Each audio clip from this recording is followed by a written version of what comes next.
tempo drama ini mulai memanas di episode 9 ini ya. Semua pihak akhirnya sudah terang-terangan mengatakan maksud tujuannya tanpa ditutup-tutupi lagi. Apalagi sekarang Raja telah turun tangan langsung meminta Chungi untuk melukis mendiang Raja. Tinggal bagaimana Chungi nantinya apakah dia mau melakukannya ataukah tidak. Tapi yang pasti sesuai pakem ceritanya, Chungi pasti akan melukis mendiang Raja. Namun menurut Mimin tujuan utamanya bukan karena dia mematuhi perintah Raja, melainkan dia yang nantinya tahu ada iblis di tubuh Haram, akan berusaha menyelamatkan Haram dan menyegel iblis tersebut sebelum terlambat. Karena jika terlambat, maka tragedi titisan dewa ketiga akan terulang kembali, yakni akan tewasnya Haram sesuai sejarah yang terulang. Oke, sebelum kita masuk ke pembahasan dan sinopsis episode ini, bantu channel Mimin ini dengan cara menekan tombol subscribe-nya ya, agar Mimin tetap semangat memberikan konten-konten menarik untuk kalian semua. Go mau! Haram yang mengamuk membuat semua orang di dekatnya tak berdaya. Bahkan tanpa sadar dia mencekik Chungi sampai Chungi hampir terbunuh. Sebenarnya jiwa Haram sempat mencoba melawan, tapi kekuatan iblis sangat jauh lebih kuat. Dan untunglah keajaiban datang, di mana tiba-tiba waktu berhenti, membuat sang iblis tidak mampu bergerak. Yap, jelas itu adalah ulah dari Horyong, sang dewa gunung harimau. Dan iblis pun kembali terkunci di tubuh Haram, dan keadaan kembali seperti semula. Sedangkan di sisi lain, dukun Misu yang hendak datang malah mengurungkan niatnya, karena kekuatan iblis tiba-tiba saja lenyap. Kemudian Chungi dan juga Pangeran Yangmyung pun membawa Haram ke tabib untuk mengobatinya. Di sini Pangeran Yangmyung mulai curiga kalau bisa jadi orang yang membunuh para pengawal di hutan dulu saat kejadian sebelumnya adalah ulah dari Haram. Namun Haram tidak sadarkan diri, jadi dia tidak mengetahui apa yang telah dia lakukan dulu. Usai Pangeran Yangmyung pergi, Chungi menemani Haram dan dia didatangi oleh Dewa Samsin. Samsin memberikan sebuah jimat untuk memperkuat segel iblis Haram untuk sementara waktu. Mungkin ini dimaksudkan untuk memberi waktu Chungi agar bisa menemukan kekuatan sejatinya, yakni kekuatan mata ilahi yang nantinya akan digunakan untuk membuat lukisan penyegelan sang iblis. Lalu sebelum pergi, Samsin juga menyembuhkan luka-luka yang ada pada pasangan tersebut. Kemudian esok harinya, Chungi terbangun dan Haram sudah terlihat baik-baik saja. Dia menceritakan kalau semalam kejadiannya begitu menyeramkan, di mana Haram seperti orang yang sedang kerasukan. Lalu setelah sarapan bersama Chungi, Haram menemui Pangeran Yangmyung. Di sini seakan Yangmyung sekalian mengambil celah dalam kesempitan ya, karena dia yang takut terjadi sesuatu kepada Chungi seperti semalam, akhirnya menyuruh Haram untuk tidak menemui Chungi lagi untuk berjaga-jaga sementara waktu. Jelas maksud lainnya ialah dirinya berkesempatan lebih besar merebut hatinya Chungi nantinya di saat mereka berpisah. Ya kan? Tak butuh waktu lama sejak Dewa Samsin mengunjunginya, kini kekuatan mata ilahi Chungi mulai berkembang. Dan itu ditandai dari Chungi yang kini mulai bisa melihat makhluk-makhluk supernatural. Dan yang pertama ia lihat adalah Dewa Gunung yang sedang bermain-main di dekatnya.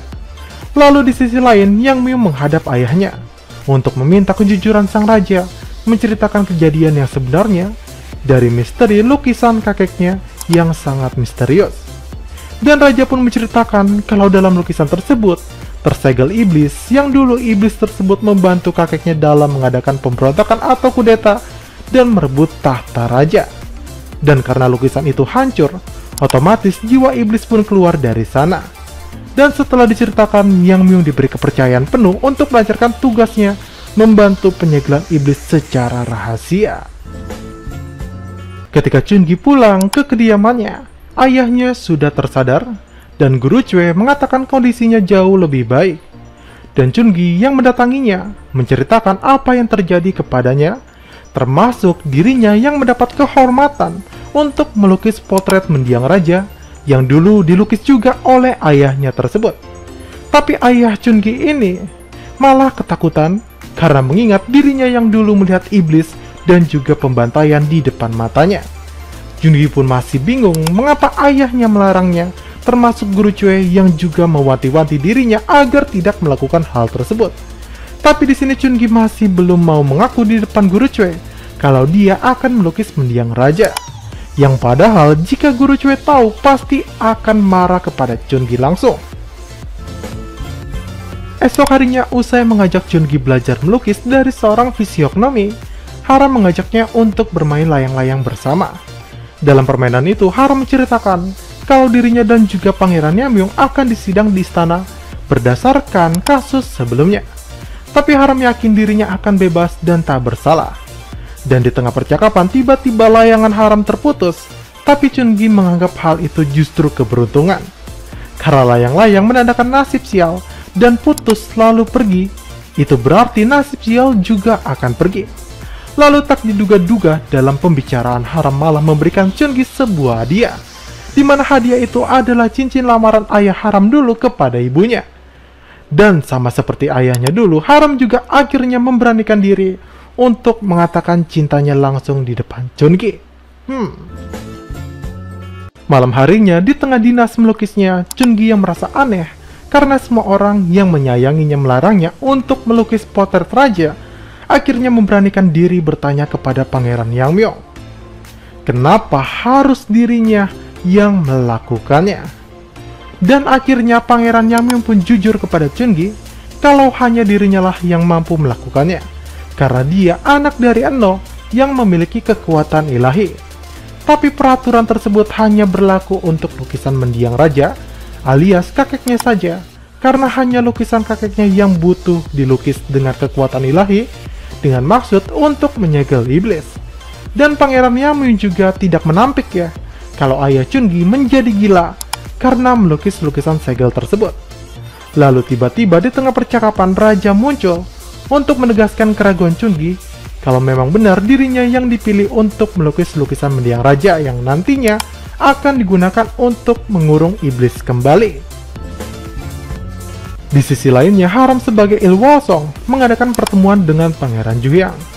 Di sini Juyang mulai sadar kalau Ilwolsong adalah Haram karena barang-barang Ilwolsong dan Caturgo yang akan digunakannya dibuat khusus untuk penyandang tunanetra. Namun Juyang yang masih berpura-pura tidak tahu bertanya rencana selanjutnya untuk melakukan kudeta. Di sini Haram memberikan saran agar Juyang benar-benar menyiapkan semua rencana dengan matang sebelum melakukan penyerangan. Dan seperti permainan Go, Juyang harus mengorbankan sesuatu yang ia sayangi untuk mencapai tujuannya yang lebih besar.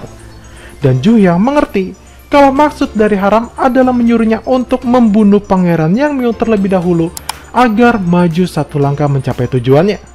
Dan di sini Haram bertanya, kalau mengapa Juyang mencari iblis dan apa itu iblis?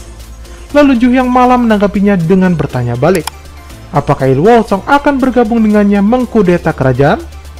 Dan episode ini pun ditutup oleh Juyang yang mengatakan kalau dirinya saat ini membutuhkan kekuatan iblis untuk menjadi raja. Dan iblis itu ada di dalam tubuh Haram alias Cendekiawan H. Sekian video kita hari ini. Apakah ada yang sependapat kalau Haram memang sengaja ingin Juyang tahu kalau Ilwolsong adalah dirinya? Kecurigaan Mimin dari dua kemungkinan ya. Pertama ialah Haram yang cerdas otaknya tidak mungkin lalai menaruh aksesoris tunanetra ya agar dilihat oleh Pangeran Juyang. Dan kedua, Haram sebagai Ilwolsong tidak mungkin bertanya perihal iblis begitu saja. Jadi pertanyaan ini seperti sengaja ya, agar membuat Juyang sedikit dejavu kepada Haram. Oke, sebelum menutup video ini, jangan lupa menekan tombol like, subscribe, dan nyalakan tombol lonceng notifikasinya ya, agar kalian selalu mendapat info menarik dari channel Mimin ini. Saya Mimin Cara pamit, see you sahabat Minca Video.